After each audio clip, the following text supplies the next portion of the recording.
Well, howdy, folks, and welcome to the Wacky World Drive-In. I'm your host, Arslan Sterling, and with me, as always, the great Mr.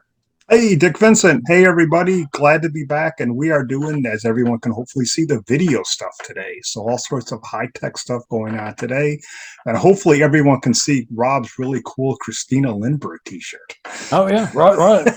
Yep, yep. So, this week, month, whatever you want to call it, pod, kind of a continuation of the last one we did where we highlight underrated sci-fi films. But this time, we're just going to highlight underrated B movies, exploitation films, and just anything we feel is underrated and want to highlight.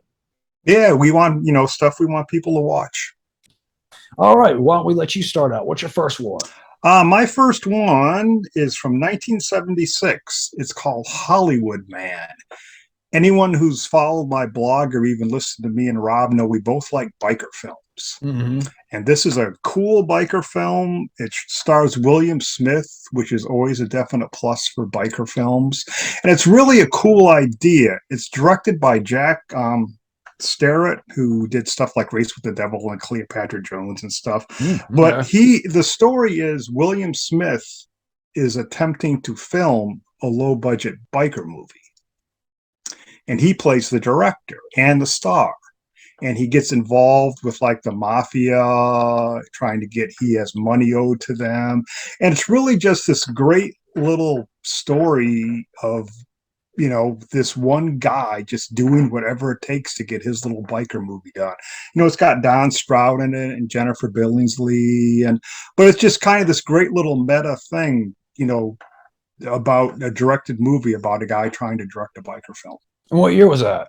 1976. Wow, that's really early for that because you see that sort of thing nowadays about the movie within the movie sort of thing. But for 76, that's really ahead of its time. Yeah, and it's really good. William Smith is great in it. Unfortunately, for some reason, I don't think it's even ever, it may have had a VHS release. I think it is available for streaming on YouTube, and you can find it on those, torrent sites and stuff, but it's well worth hunting down.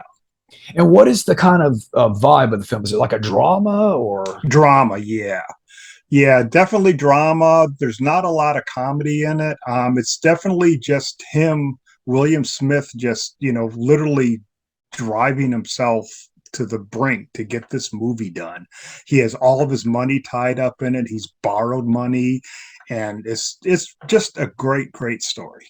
And it So has biker elements in it too, because there's a real biker gang is involved in the making of the movie. sound a little Boogie Nights esque almost. Yes, that's probably a really good comparison. Yep, yep. Okay. Just one of those, I love movies, especially toward the more low budget exploitation side about making movies. It's always cool. Yeah, that sounds great. I'm gonna have to look for that. You said you think it might be on YouTube? It's popped up on YouTube, and I know if you do need it, I can always get Okay, yeah, you a copy. sounds like a good time. I almost put a biker movie or two on this list, maybe next time, but Okay, yeah, I'm sure this will be an ongoing series for us because there's lots and lots of movies out there that people need to see. that lead you mentioned, what else was he in? William Smith, Yeah. he's one of those guys that, man, he was in a million movies and a million TV shows. Probably most people know him from, he was in the first, oh, yeah, I get him mixed up. Is it Any Which Way You, the first Clint Eastwood movie with the orangutan? Okay, right. He's the guy that Clint Eastwood fought. I always get those titles mixed up as well. They're kind of Yeah, yeah. but he's one of those people that you see his face and you've seen him like all over the place. He was also in Red Dawn. He played the Russian general in the original Red Dawn, Okay.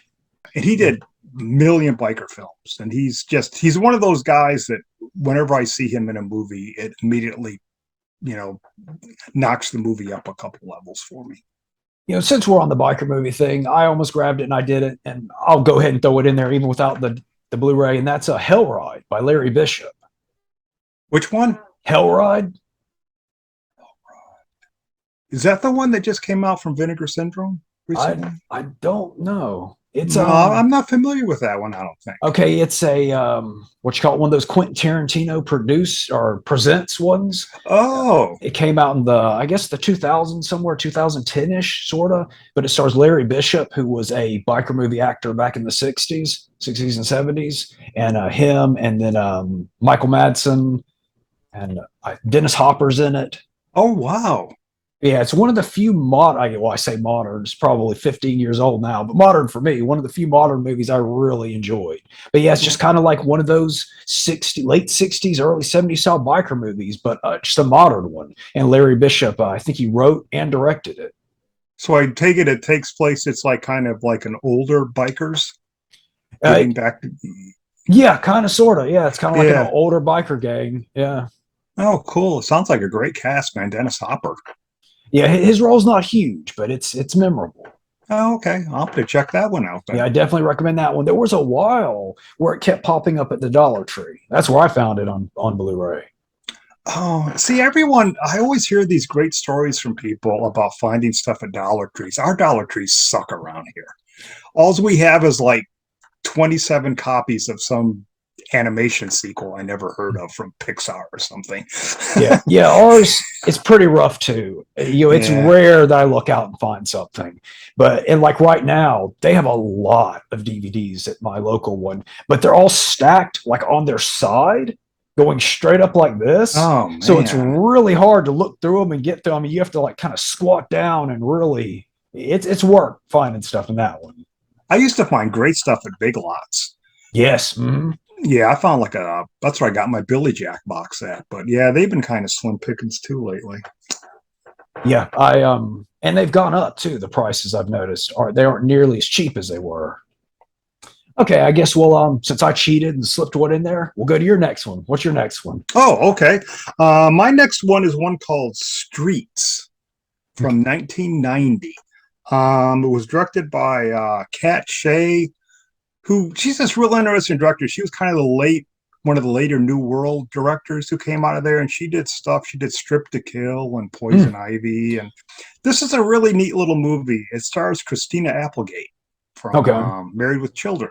I think Hmm. this was actually done when she was in the midst of Married with Children, and it takes place in Los Angeles, and she plays a prostitute who sees this cop who turns out to be a psycho killer Mm, kill someone and is subsequently stalked by him.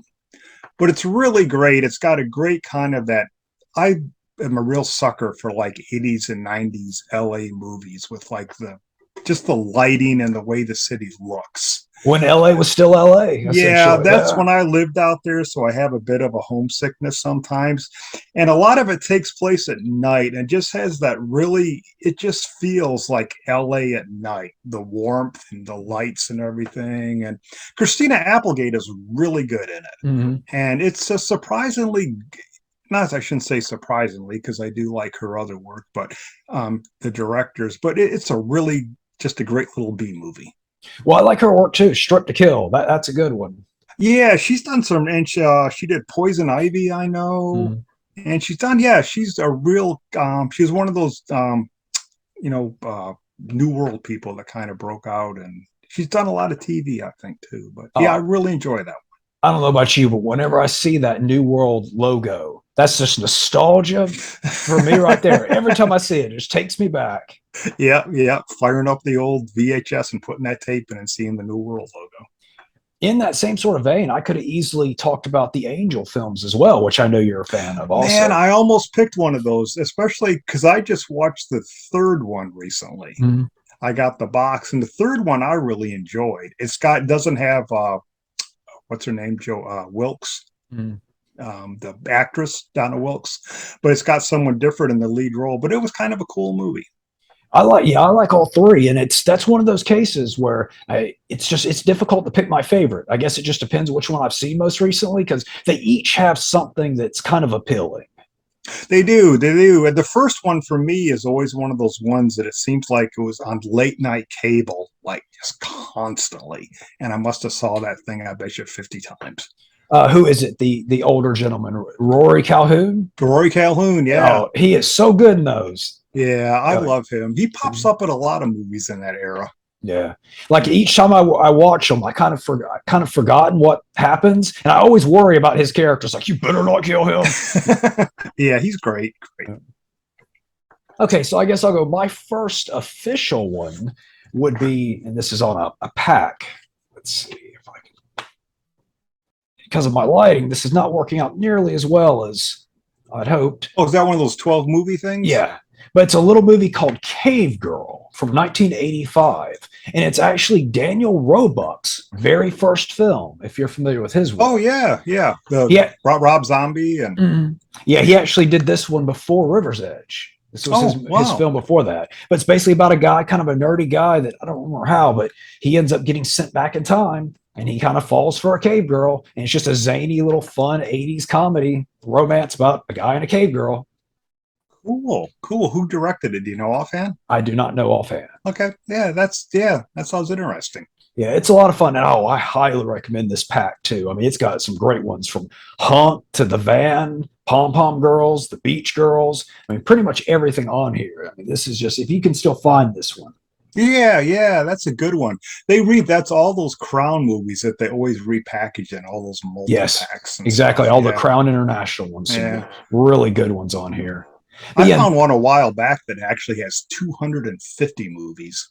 wow, 250 Crown movies? No, just it's Oh, got all the okay. Crown stuff, but it's Okay, got gotcha. 250, like it's called like the big drive-in box or something. I think I've run across that one. Yeah. Yeah, big red box. But yeah. Yeah, Daniel Roebuck's a really interesting character as well, because in real life, he is quite the avid memorabilia collector. Like if you go on his website, he has a fantastic collection of like Planet of the Apes stuff. He's really into sci-fi and like classic monster movies and such. Really neat. He yeah, he's a real monster kid. And I actually know a friend of mine is actually good friends with him. Okay. I don't know where they met, but because yeah, but and I've met him a couple times actually at shows and stuff, Hmm. and he's a super nice guy. It must be really neat for like such a monster kid to end up being Grandpa Munster. Yes, yeah, yeah, yeah, yeah. Well, that's something I wanted to talk to you about too at some point. But the new Munsters? Yeah, are you looking forward to it? I am. I am. I think it looked like the look of it is fantastic. I mean, he really nailed the look. Yeah, I heard a lot of people criticize it, but I think what he was trying to do, he didn't want to make like a super slick, Hollywood looking movie. He wanted to make it look like the TV show. Right. And I think Yeah. too, it's just it wasn't the best trailer. Like that, I think that's kind of the reason people aren't Yeah. like clearly Zombie himself did not put that trailer together because it's obviously a comedy, yet the trailer didn't showcase any comedy, which I thought was very weird. And I think that's why people are like because just I think once the movie comes out and they see it, it'll probably be a totally different story. Hopefully, yeah, yeah. When's it supposed to come out? Yeah, that's a good question. I'm not sure. Oh, yeah. Okay. Okay, what you got next? My next one is Hello Mary Lou, Prom Night 2. I rented that one as a kid from a gas Really? station. From the Yeah. gas station, yeah. Gas station videos. I found a lot of great videos at the gas station. And this is from 1987. Mhm. And I actually like this a lot better than the first prom night.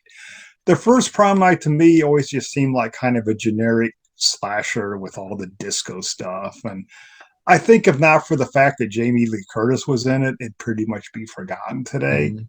But the second one is really cool. It starts off in 1957, and there's like this girl at a high school who's kind of like, the party girl, the loose girl, and she gets, you know, there's something bad happens to her, and like 30 years later, her some form of her comes back and starts murdering people. But it's a great movie. It's got a lot of really dark humor in it.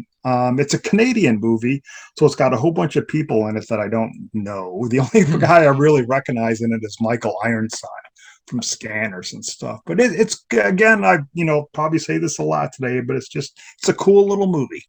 And again, Yeah. it's a hard one to find. I don't think there's a legit release out there. It's one you may have to go digging for.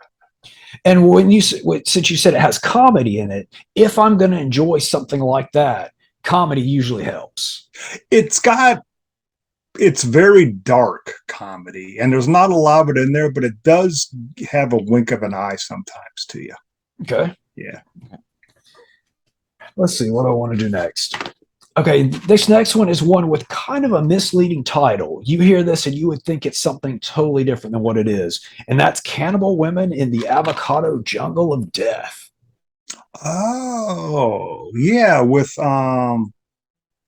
We got Shannon Tweed, Adrian Tweed. Barbeau, Bill Maher. Bill Maher, yeah, yeah.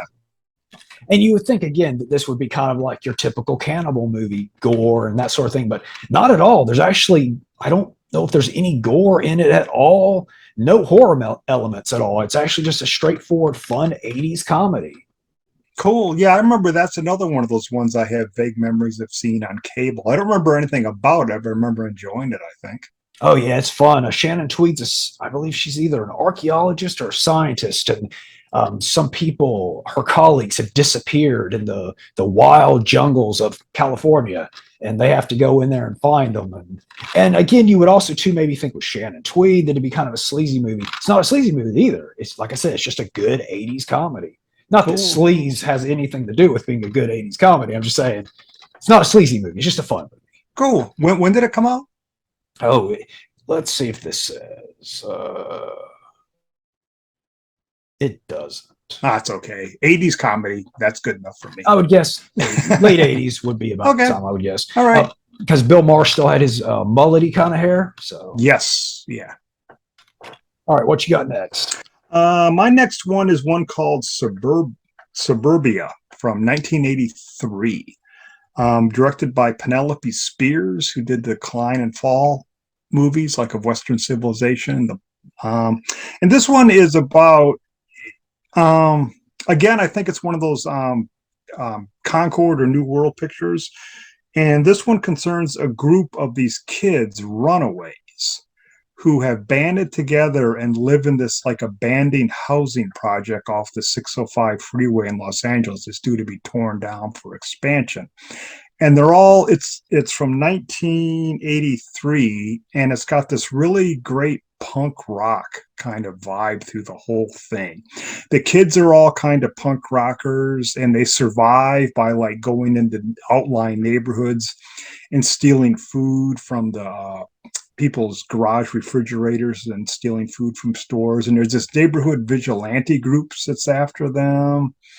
And it's really cool. It's got some great footage of some really early 80s LA punk bands, people like the Vandals and stuff like that. And done on a really, really super low budget, you can tell, but it's a really interesting story, and it's got a lot of really touching and sometimes even sad stuff going on in it. But I highly recommend it, called Suburbia. Yeah, I haven't seen that one, but coincidentally and double coincidentally, I actually, for the first time, watched Dudes recently. Oh, yeah.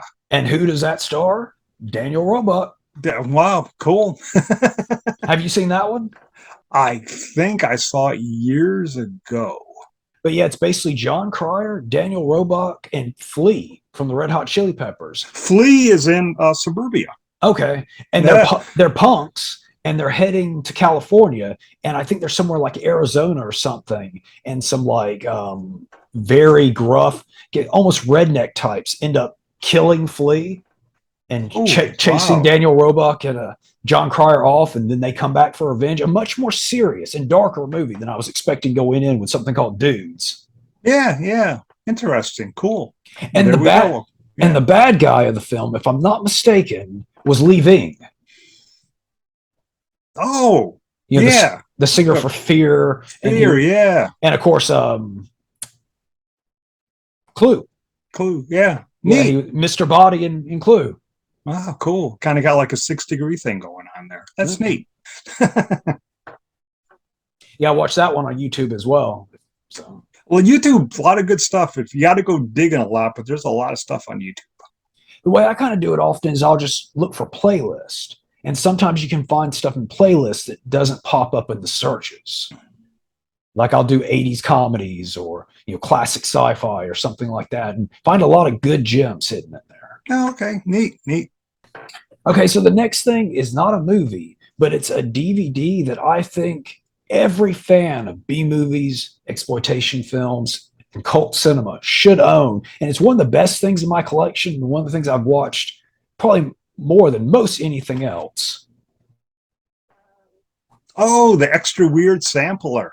The something weird video extra weird sampler, and it's just a collection of their movie trailers, but there is so much wonderful obscure, and I've discovered so many movies from this sampler. I have an interesting story about that sampler. Do you have it?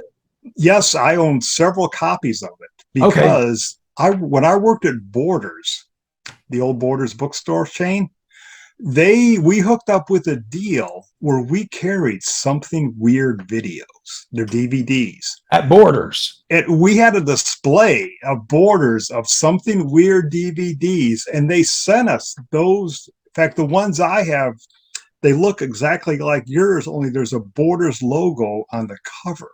Wow. Because Okay. the deal was whenever somebody bought a something weird video, they got one of those for free.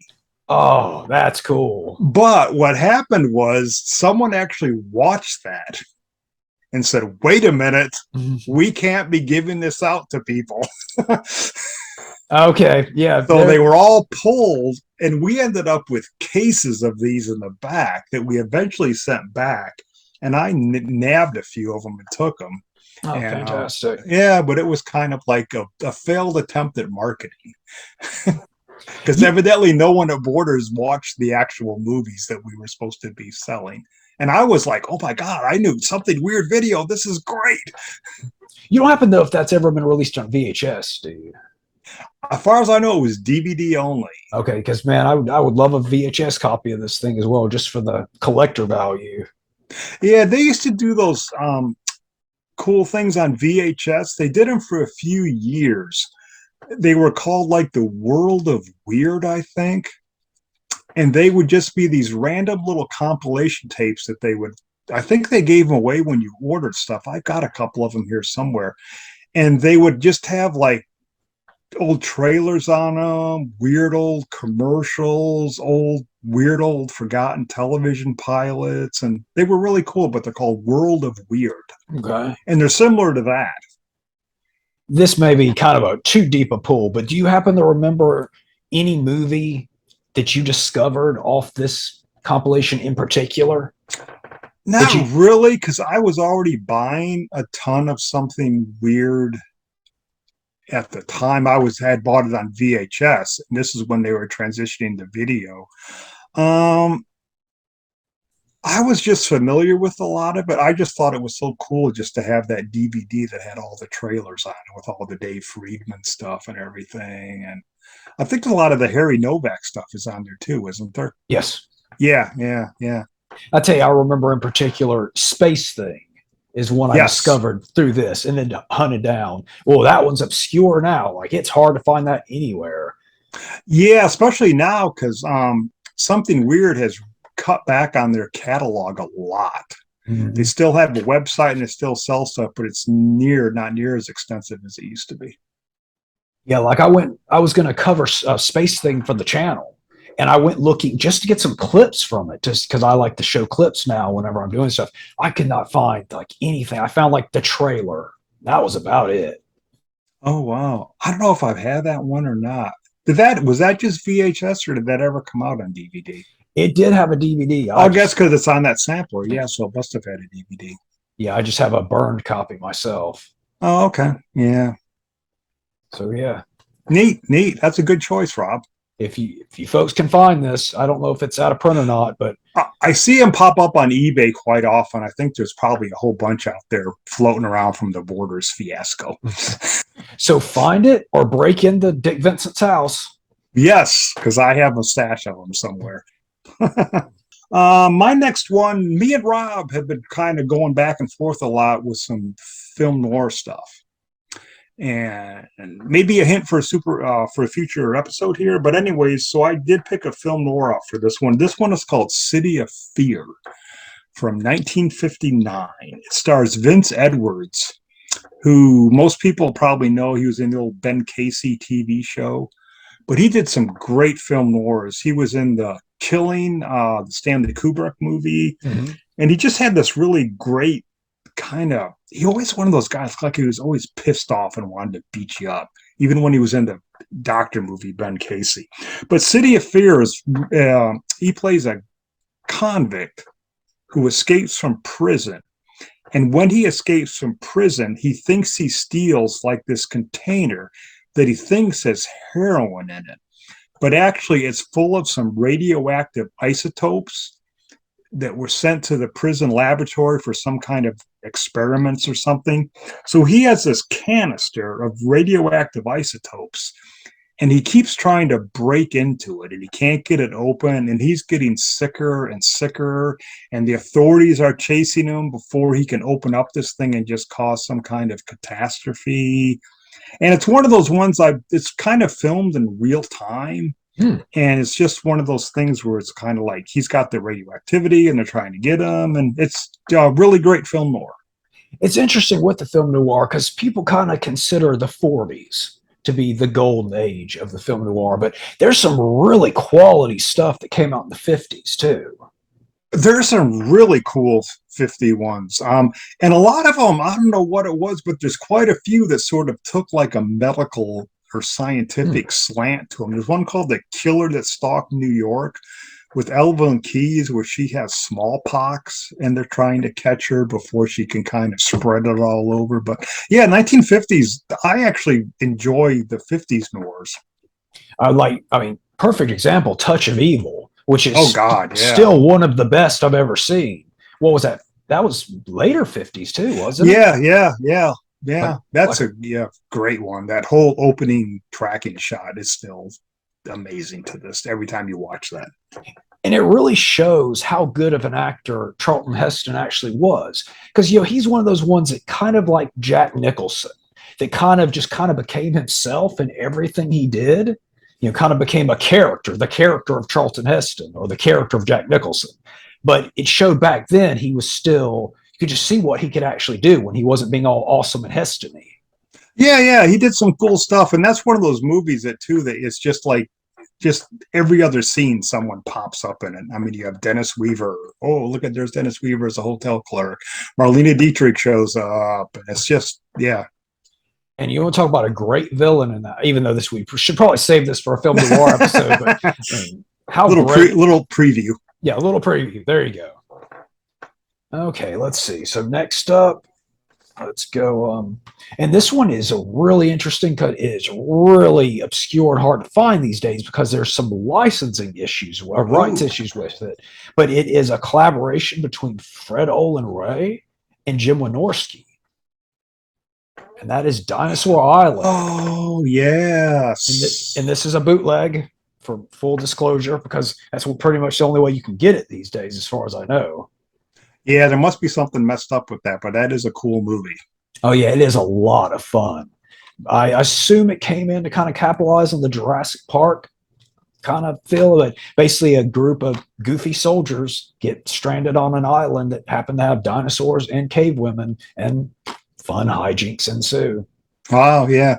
That's actually, there's a scene in that where Tyrannosaurus Rex, like, bends over and grabs a cave girl by her shoulder and pulls her up and she's all bloody and everything. She has a spear. That's actually a friend of mine.